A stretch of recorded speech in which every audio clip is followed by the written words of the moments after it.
Hello, I'm Raglin, and this is Not Your Family, Not Your Friend Book Reviews. Book reviews without a conflict of interest.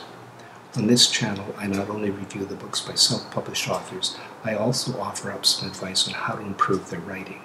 One of the best ways is to read books about how to write.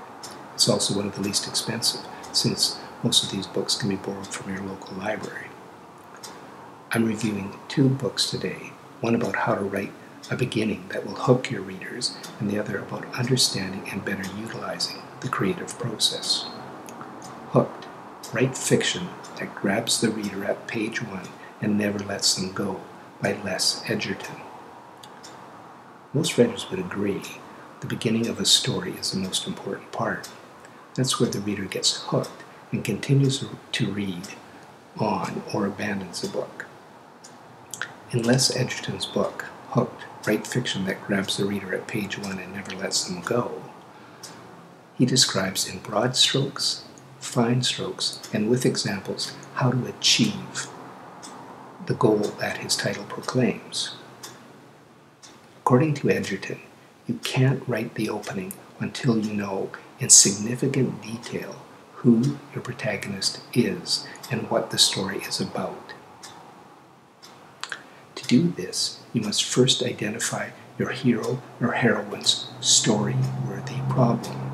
That would be the problem that is just below the surface and is gradually revealed as the story unfolds. From that discovery, and Edgerton urges you to drill deep to find out what's really bugging your protagonist, comes the inciting incident. This is where the story begins. The moment where the status quo is upset and the protagonist sets about to resolve it. The inciting incident presents the first indications of the bigger issue, the story-worthy problem. Don't start with backstory, bringing the reader up to date on your protagonist's life. Start with trouble, an incident presented in an action-filled scene that incites your protagonist and reader to carry on to resolution. Of all the books I review, of new authors, the most common mistake is by far that they start with backstory. Often I never get to the inciting incident or even realize what the story where the problem is about before I abandon it. A provocative opening sentence, an exciting inciting incident, giving a glimpse at the story-worthy problem, and you're on the way. Complicated?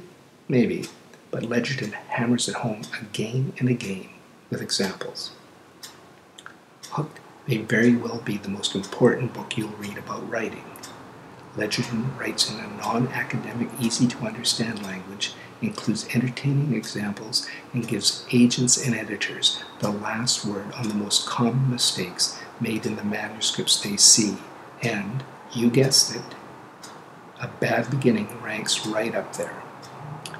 Edgerton's prescription on how to come up with a good story opening is actually more than that. It's a formula for a sound story structure.